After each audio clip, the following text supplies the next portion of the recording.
heart just breaks. Powerful vigils in both El Paso, Texas and Dayton, Ohio. As you've heard by now, 29 people lost their lives, a dozen more injured over the weekend with a senseless act of violence. And we're going to do our very best here to lift those people up. I know that it's probably hard to wake up this morning and feel any sort of good feelings. Yeah. So we're going to bring in Dr. Judy Ho right now and talk about, a lot of people are scared out there. There's a lot of anxiety. How do you talk to your kids about this? What's age appropriate? So, Dr. Judy Ho, thank goodness you're here. Host of Face the Truth and author. I mean, you've been a friend of our show for some time. Yeah. It is good to see you, though. We wish it were under different circumstances. So great to see you both too. And I love how you started with positivity, because I think that's so important right now. Yeah. Well, I think when I think of kids, that's what I tell my kids. There's more good out there than all this evil. But before we talk to anybody, what should we address first? It's sort of like in the airlines, right? You put your mask on first before assisting your child. Yes, it's a reason for that tip, right? So we're going to have our own emotions as adults, right? And we need to let ourselves have those emotions. So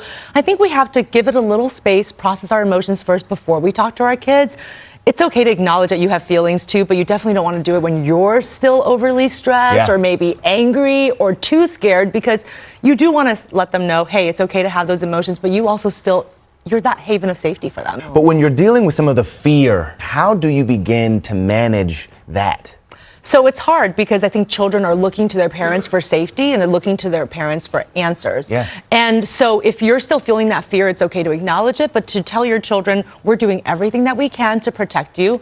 Doesn't mean that nothing bad will ever happen to you, but we are giving ourselves the best chance possible and use it as a chance to educate them. How do you talk about violence with your kids? Because this is senseless acts of violence. It's really difficult, and I think that does matter a little bit in terms of their age. So if they're a little younger, you keep it very simple, very much concrete, and you give them tips like, when something like this happens, give them a few scenarios, go to the nearest adult. You might even role play a little bit with them, because children really learn much more when they're actually doing the actions when they're younger.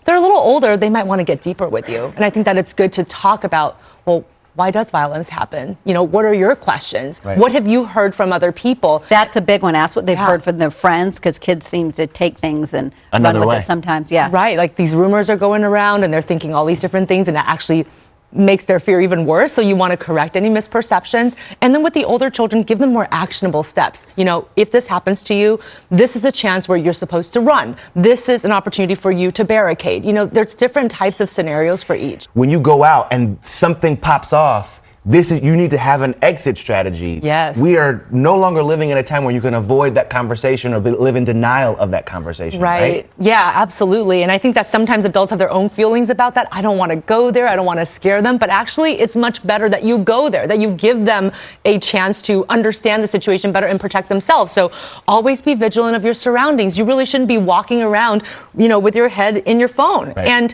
when you do get to a big place, a crowded place, do look at where the exit signs are.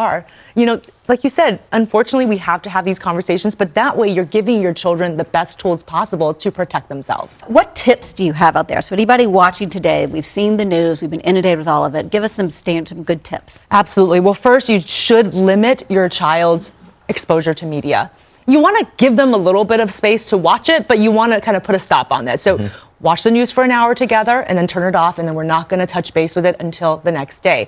I think another huge tip is that people are going to be scared right now. They're not going to want to go out. You know, they're going to think we shouldn't go anywhere because what if this happens to us? I know, but where are you safe today? You're not safe at a Walmart on a weekend day. In Dayton, Ohio. I love Dayton, Ohio. I know, and you think that these are theaters. like these very family-friendly places. And so the point is to not stop doing your life. And you have to tell your children that and live your life so that they can see you modeling that.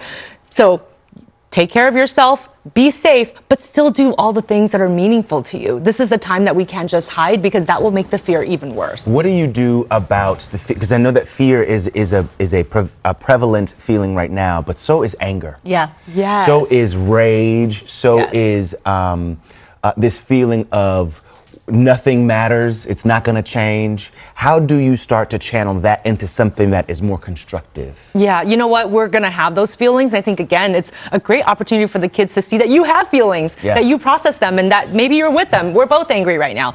But if you want to be more proactive, start with your immediate community. So be with the people that you love, make sure that you connect with them, and see if there's some place that you can volunteer. Some of those examples that you guys gave about people kind of giving up their dogs and bring the service dogs, I mean, just anything that we can do. It doesn't have to be huge, but if there's some way that we can contribute back to our immediate community, that's a huge first step, because you see that contribution coming right back to you, because it's where you live and work.